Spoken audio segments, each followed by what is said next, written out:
ডিব্ৰুগড়ত অনুষ্ঠিত সাংসদ খেল মহোৎসৱ 2025 আজি সামৰণি অনুষ্ঠানত ডিব্ৰুগড়ৰ চৌকিডিঙি খেলপথাৰত আয়োজন কৰা এই অনুষ্ঠানত উপস্থিত কেন্দ্ৰীয় মন্ত্ৰী সৰ্বানন্দ সোণোৱাল। আমি আপোনালোকক দৃশ্যাংশ দেখুৱাইছো। চৌকিডিঙি খেলপথাৰত আয়োজন কৰা আজি সাংসদ কাপ, সেই সাংসদ খেল মহোৎসৱ 2025 সামৰণি অনুষ্ঠানৰ দৃশ্যাংশ আপোনালোকে প্ৰত্যক্ষ কৰিছে।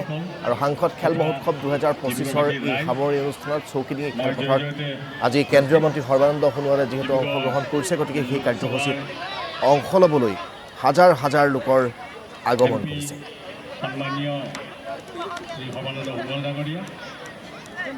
লগত লৈ সকলোকে এইটো এটা মূল লক্ষ্য হিচাপে তেখেতে ধাৰ্য কৰি দিছে। গতিকে আগন্তুক দিনত এইখন ভাৰতবৰ্ষক বিশ্ব আটাইতকৈ উন্নত ৰাষ্ট্ৰ হিচাপে গঢ়ি তোলাৰ নিমিত্তে ক্ৰীড়াৰ যোগেদি বাতাবৰণ সৃষ্টি কৰাৰ বাবে, ক্ৰীড়াৰ যোগেদি ৰাষ্ট্ৰক শক্তি প্ৰদান কৰাৰ বাবে এটা পৰিৱেশ ৰচনা হৈছে। গতিকে সেইবাবে স্পৰ্টছ পলিচি নতুনকৈ যিবিলাক ইতিমধ্যে মাননীয় প্ৰধানমন্ত্ৰী ডাঙৰীয়াৰ নেতৃত্বত গ্ৰহণ কৰা হৈছে, আৰু আমাৰ টাৰ্গেট অলিম্পিক পডিয়ামৰ আঁচনিৰ যোগেদিও আমাৰ খেলুৱৈসকলক দেশ আৰু বিদেশত উন্নত প্ৰশিক্ষণৰ ব্যৱস্থা কৰা হৈছে।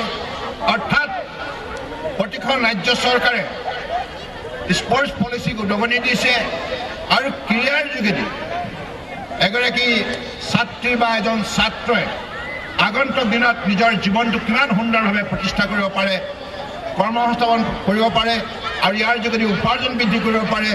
আৰু স্পৰ্টছক এটা উদ্যোগ হিচাপে আমি ইয়াত যদি নিৰ্মাণ কৰিব পাৰোঁ, নিশ্চিতভাৱে বিশ্ব বজাৰ আমি দখল কৰিব পাৰোঁ। অৰ্থাৎ আমি আগতে ভাবিছিলোঁ যে ক্ৰীড়াৰ যোগেদি কেৱল খেলুৱৈ ইয়াৰ পৰা উৎপাদন হ'ব আৰু খেলুৱৈসকলে কিছু খেল খেলিব, পদক পাব, তাৰপাছত তেখেতসকলৰ জীৱন সীমাবদ্ধ হৈ থাকিব। এনে নহয়।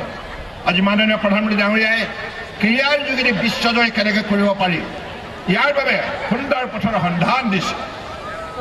ভাৰত চৰকাৰৰ বাজেটৰ প্ৰভিজন দিয়া হৈছে আৰু বিভিন্ন নীতিৰ যোগেদি আজি খেলুৱৈসকলক উদগনি দিয়া হৈছে। আজি সেইবাবে প্ৰতিখন ৰাজ্য চৰকাৰেও বিভিন্ন ধৰণৰ খেল প্ৰতিযোগিতা আয়োজন কৰিছে। অসম চৰকাৰৰ খেল মহাৰাণ গাঁৱে গাঁৱে চাহ বাগিচাত আয়োজন কৰি, চহৰে চহৰে আয়োজন কৰি জনসাধাৰণক এই ক্ষেত্ৰত অধিক সজাগ সচেতন আৰু এই ক্ষেত্ৰত দায়বদ্ধ কৰি তুলিছে। গতিকে সেইবাবে আমি আগন্তুক দিনত